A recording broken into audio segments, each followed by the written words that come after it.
Hello friends, welcome to Care Saathi. तो दोस्तों, ये है म्यूकिनेक्स 600 एफरवेसेंट टैबलेट, जिसके बारे में इस वीडियो में हम समझने वाले हैं कि ये टैबलेट किस काम में आता है, इसका क्या उपयोग है और इसके उपयोग से क्या फायदे होते हैं, कैसे इसका इस्तेमाल करना होता है। तो अब आइए सीधा वीडियो के टॉपिक की तरफ बढ़ते हैं। यहाँ पे आप पढ़ सकते हैं एसिटाइलसिस्टीन 600 mg एफरवेसेंट टैबलेट्स। तो इसमें जो सॉल्ट कॉम्पोजिशन मौजूद है उसका नाम है एसिटाइलसिस्टीन। इसको एन एसिटाइलसिस्टीन भी कहा जाता है। और ये जो टैबलेट है ये 600 mg का है। आप देखेंगे टैबलेट्स काफ़ी बड़े हैं क्योंकि इसके इस्तेमाल का तरीका अलग होता है, जो कि हम आगे वीडियो में जानने वाले हैं। तो अब आइए हम समझते हैं कि जो टैबलेट है ये किस काम में आता है, इसका क्या उपयोग है। तो ये एक म्यूकोलाइटिक एजेंट है, यानी कि बलगम को पतला करने वाली दवा है। इसका इस्तेमाल होता है बलगम को पतला करने में। काफ़ी सारे रेस्पिरेटरी डिसऑर्डर्स होते हैं, यानी कि सांस से संबंधित बहुत सारी परेशानियां या फिर बीमारियां होती हैं जिनमें कि इसका इस्तेमाल किया जाता है। जैसे कि क्रोनिक ब्रोंकाइटिस है, जिसमें कि ब्रोंकियल ट्यूब्स में सूजन हो जाती है, तो उसको ठीक करने के लिए इसका इस्तेमाल किया जाता है। क्योंकि ब्रोंकाइटिस के चलते सांस लेने में परेशानी होती है, कठिनाई होती है, बहुत दिक्कत होती है। और इस कंडीशन के पीछे म्यूकस भी जिम्मेदार हो सकता है, यानी कि जो बलगम होता है वो जिम्मेदार हो सकता है। इसी तरह से सिस्टिक फाइब्रोसिस की समस्या में भी इसका इस्तेमाल किया जाता है।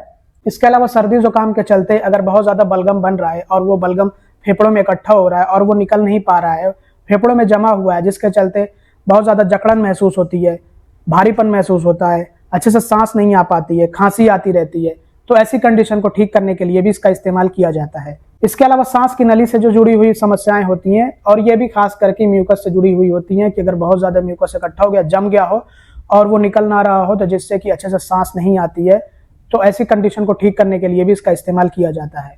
इसके अलावा COPD। अब COPD भी एक तरह से समझ लीजिए कि इन्फ्लामेशन से जुड़ी हुई बीमारी होती है, और ये भी लंग्स से जुड़ी हुई एक कंडीशन है।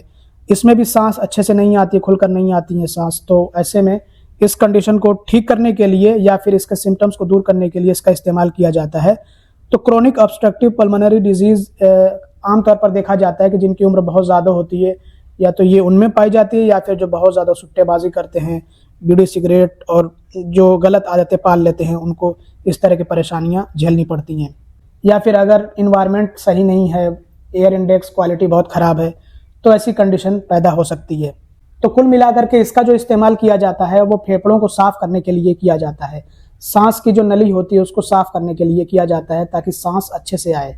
तो ये इसके मुख्य उपयोग है जो मैंने आप लोगों को बता दिए हैं। इसके अलावा एसिटामाइनोफेन, जो कि एक एंटी इंफ्लेमेटरी ड्रग है, इसके ओवरडोज के एंटीडोट के तौर पर भी इसका इस्तेमाल किया जाता है।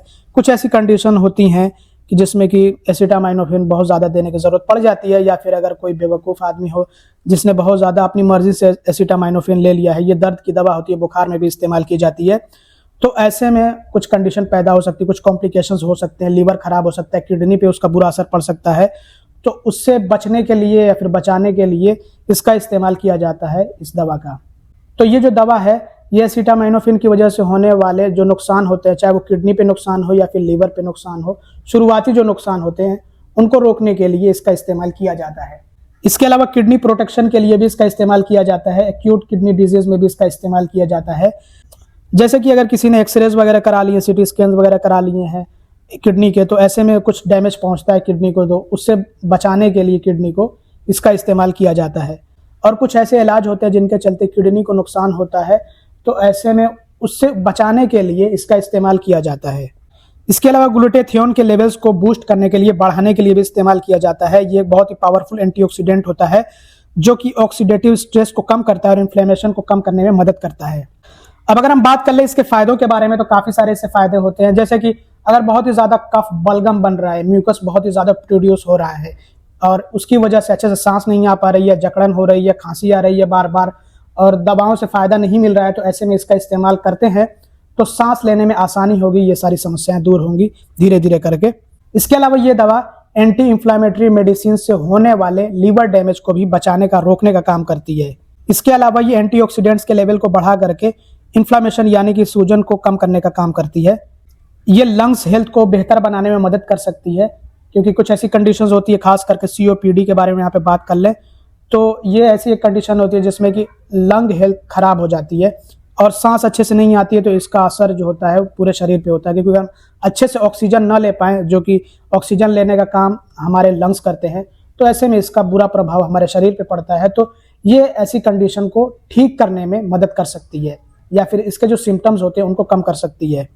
इसके अलावा ये काफ़ी सारे कॉम्प्लिकेशंस के रोकथाम में भी, यानी कि बहुत सारी ऐसी जटिलताएं होती हैं जिनके रोकथाम में भी मदद कर सकती है। जैसा कि मैंने आप लोगों को बताया कि कुछ ऐसे डायग्नोस्टिक प्रोसीजर्स होते हैं, जैसे कि हम किडनी के लिए एक्सरे ले रहे हैं या फिर सीटी स्कैन ले रहे हैं, तो ऐसे में किडनी को नुकसान पहुंच सकता है, तो इसका इस्तेमाल किया जाता है। या फिर कुछ दवाएं हैं जिनके चलते किडनी को नुकसान पहुंच सकता है, टॉक्सिसिटी बढ़ सकती है हमारे शरीर के अंदर, तो ऐसे में बुरे प्रभाव को रोकने के लिए इसका इस्तेमाल किया जाता है। खास करके जो एंटी इंफ्लेमेटरी ड्रग्स होते हैं, यानी कि जो दवाएं दर्द को कम करने के लिए इस्तेमाल की जाती हैं, जब उनका बुरा प्रभाव होता है तो उन प्रभाव को रोकने के लिए इस दवा का इस्तेमाल किया जाता है। ये एंटीऑक्सीडेंट भी है, इसमें विटामिन सी मौजूद होता है। लंग को डिटॉक्स करने के लिए भी इसका इस्तेमाल किया जाता है। अब क्योंकि इसमें विटामिन सी मौजूद है तो आयरन एब्जॉर्प्शन में मदद मिलती है। अच्छा, बात कर लेते हैं इसके साइड इफेक्ट्स के बारे में। तो आमतौर पर तो इसके ऐसे कोई साइड इफेक्ट्स देखने को मिलते नहीं, लेकिन कुछ हल्के फुल्के साइड इफेक्ट्स देखने को मिल सकते हैं, जैसे कि मतली हो सकती है, उल्टी जैसा महसूस हो सकता है, या फिर डायरिया यानी कि दस्त लग सकता है, पेट में दर्द हो सकता है, या फिर थोड़ी सी बेचैनी हो सकती है पेट में, मतलब कि पेट से संबंधित थोड़ी समस्या पैदा हो सकती है। तो ये कॉमन साइड इफेक्ट्स हैं इस दवा के इस्तेमाल से। कुछ इस तरह के साइड इफेक्ट्स देखने को मिल सकते हैं। और आमतौर पर जो साइड इफेक्ट्स होते हैं इस दवा को लेकर के वो डाइजेस्टिव इश्यूज ही होते हैं। कुछ मतलब पेट में तकलीफ होगी, दर्द वगैरह होगा, फिर जो सही हो जाते हैं।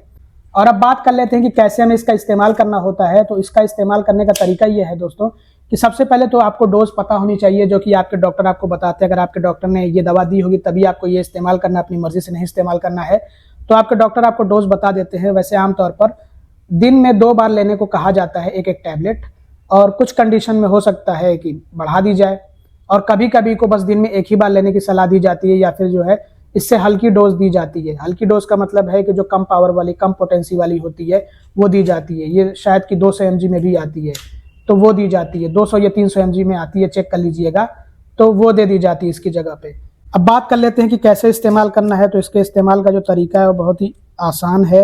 हालांकि अगर आप नहीं जानते होंगे तो हो सकता है कि आप जो इसको सही से इस्तेमाल ना करें तो आपको उल्टा नुकसान पहुंचा दे। ये आप टैबलेट देख रहे हैं, ये एक टैबलेट लीजिए, और ये पानी है, 1 गिलास पानी है। आप इसको पानी में बस रख दीजिए, इस तरह से डाल दीजिए, और ये अपने आप उसमें डिज़ोल्व होने लगेगा टैबलेट। थोड़े टाइम तक रख दीजिए जब तक कि डिज़ोल्व हो जाता है। जो टैबलेट है नीचे, ये अभी ऊपर आ जाएगा, और फिर जो अच्छी तरह से वो डिज़ोल्व हो जाएगा, पूरा घुल जाएगा। फिर उसके बाद आपको ये पानी पी लेना होता है। और कुछ लोगों को हो सकता है कि सर्दी ज़ुकाम जैसी समस्या हो, तो उनको गुनगुना पानी रखना है, गुनगुने पानी में ये डाल देना है। गर्म नहीं होना चाहिए एकदम, बस हल्का गर्म होना चाहिए है, उसमें डाल देना है और थोड़ी देर के लिए इसको छोड़ देना है। तो ये अपने आप उसमें डिज़ोल्व हो जाएगा पूरा टैबलेट। फिर उसके बाद आप चाहे तो इसको पी सकते हैं, लेकिन डायरेक्टली इसको नहीं इस्तेमाल करना होता है। कभी भी आप इसको डायरेक्टली ना इस्तेमाल करिए, मतलब डायरेक्टली ना निगलिएगा, नहीं तो ये आपको प्रॉब्लम क्रिएट करेगा पेट के अंदर। कुछ लोगों का ये सवाल हो सकता है कि कितने दिनों तक इसका इस्तेमाल करना होता है। तो ये तो निर्भर करेगा आपकी बीमारी पे और बीमारी की तीव्रता पे। तो ये आपके डॉक्टर आपको बताते हैं, जैसी आपकी कंडीशन होती है उसी हिसाब से इसकी जो ड्यूरेशन है वो तय करी जाती है डॉक्टर द्वारा। तो दोस्तों, इस वीडियो में बस इतना ही। उम्मीद करता हूँ कि ये वीडियो आप लोगों के लिए हेल्पफुल और इन्फॉर्मेटिव रहा होगा। अगर आपको ये वीडियो पसंद आया हो तो ज़रूर से लाइक करिएगा। चैनल को अब तक सब्सक्राइब ना किया हो तो सब्सक्राइब भी कर लीजिएगा। एक बात और मैं बताना चाहूँगा कि अगर आपको आपके डॉक्टर ने ये प्रिस्क्राइब किया है तभी आप इसको लीजिएगा, अपनी मर्जी से नहीं। और अगर आपके डॉक्टर ने ये प्रिस्क्राइब किया है तो आप इसको परचेस कर सकते हैं ऑनलाइन भी, आपको लिंक डिस्क्रिप्शन में और पिन कमेंट में मिल जाएगा। और ये जो एसिटाइलसिस्टीन टैबलेट है ये बहुत अलग अलग कंपनीज बनाती हैं। तो ये तो सिप्ला की है, तो सिप्ला की बहुत ज़्यादा पॉपुलर है, तो आप चाहें तो ये सिप्ला वाला परचेस कर सकते हैं टैबलेट। अदरवाइज दूसरी कंपनीज भी मौजूद हैं, ल्यूपिन वगैरह भी हैं, तो आप चाहें तो चेक कर सकते हैं। लिंक आपको डिस्क्रिप्शन में और पिन कमेंट में मिल जाएगा। आपको ये वीडियो कैसा लगा कमेंट करके ज़रूर से बताइएगा। Thanks for watching, bye bye.